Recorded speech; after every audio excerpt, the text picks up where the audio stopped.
Вторая часть, более практическая, значит, помимо проблем Besides с the problems related терминологией, to the с conceptual and когнитивно-терминологическим terminological issues, аппаратом, мы we имеем have the проблему problem of the перевода translation of с these русского terms на английский, с английского на русский. from Russian into English and Иногда vice это versa. проблемы Sometimes this problem is не not связаны related to друг с each other. другом.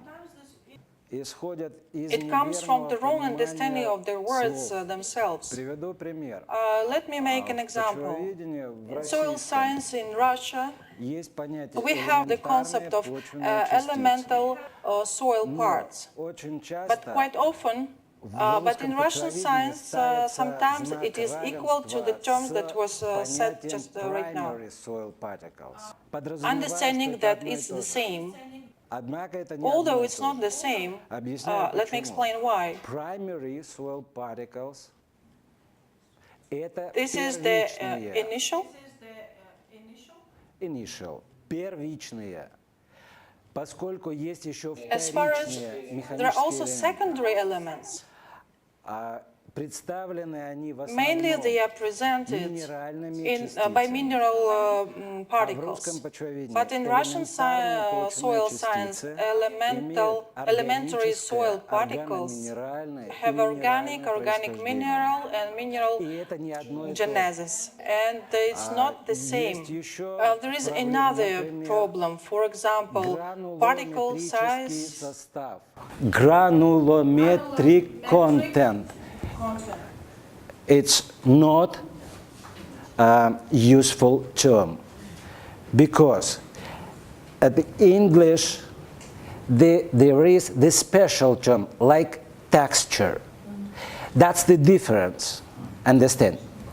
But the Russians try to calculate granulometric content, as for me too, at previous.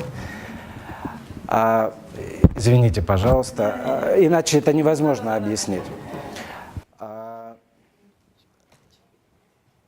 Another example. Возьмем понятие плотность. So let's take this concept, particle density. Перед вами таблица. So you can see the table, which is based on the analysis of the methodological guidances, national ones from USSR period and Russian period.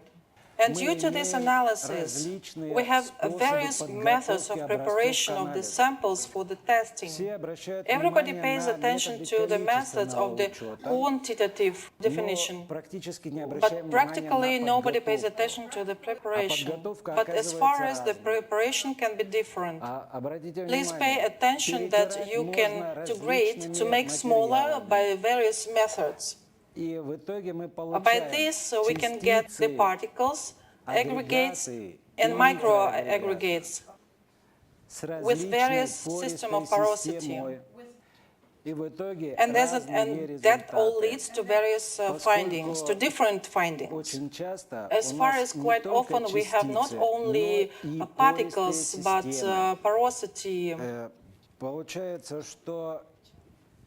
There is also the problem of the methods for the qualitative estimation or picometric method.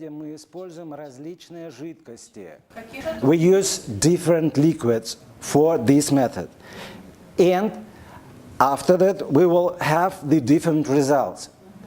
If you has water without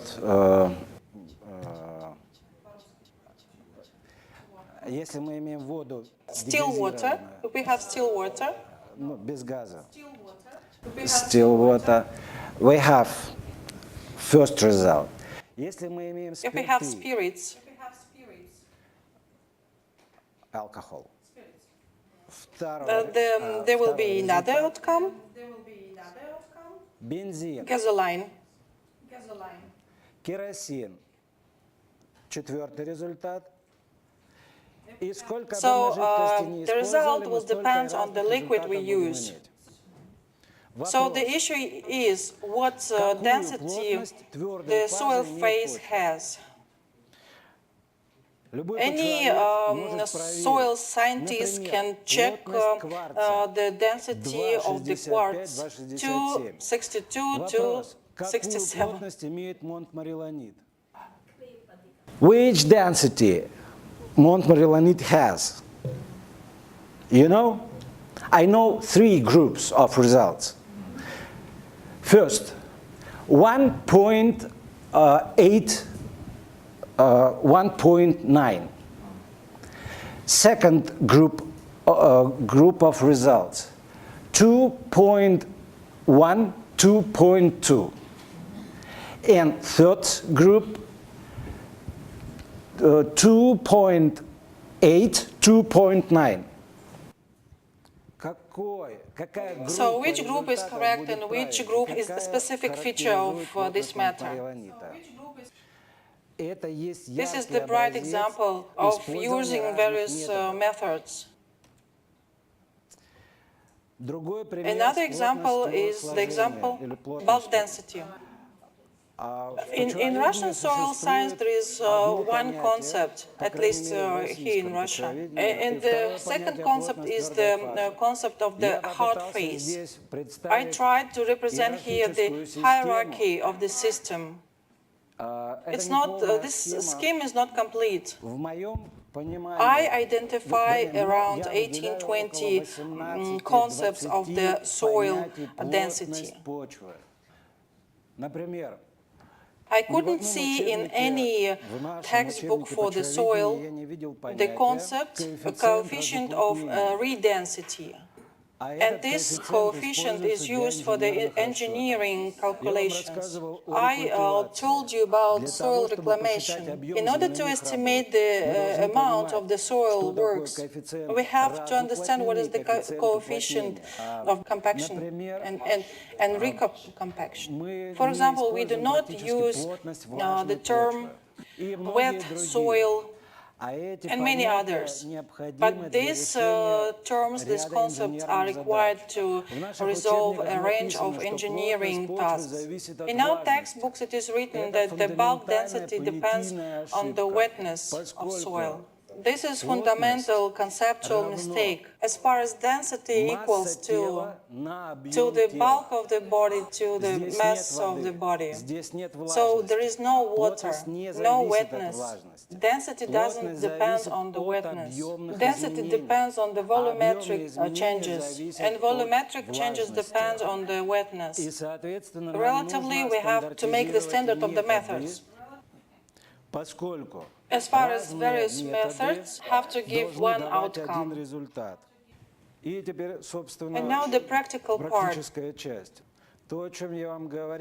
What I said previously is fully reflected in the current database, in its edition. As far as we use the current nomenclature for this database and existing classifications. Here, dictionary is presented. I selected one unit, morphological features, the subsection of the new formations.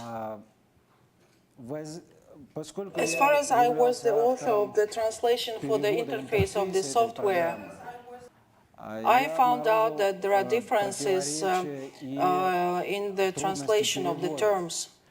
Salt efflorescences and saline leaks. In Russian language, quite often, we use very quickly, without going deeply into details, what does it mean. And the person who puts the results into the database doesn't always understand the difference between the salt efflorescences and saline leaks. So why? This database is used not only by the soil scientists or the experts in soil, also the practical experts who do not understand the genesis of these formations. For example, in the nomenclature of the UNESCO, these formations are called concentrations. We have a lot of words for name of different inclusions and concentrations. I tried to adapt the translation of the terminology in the relevance to the UNESCO conceptual understanding of these formations. Although I understand that in America the understanding is different, and in some national schools different terminology is used. There is a term, Bayer null. So if you translate Bayer into Russian, it means without any plants. And mistakes of translations from English to Russian into Russian to English привело give the name, the special name with a big letter, Bayer nose, Bayer heels, bear, without plants. It's my opinion, of course.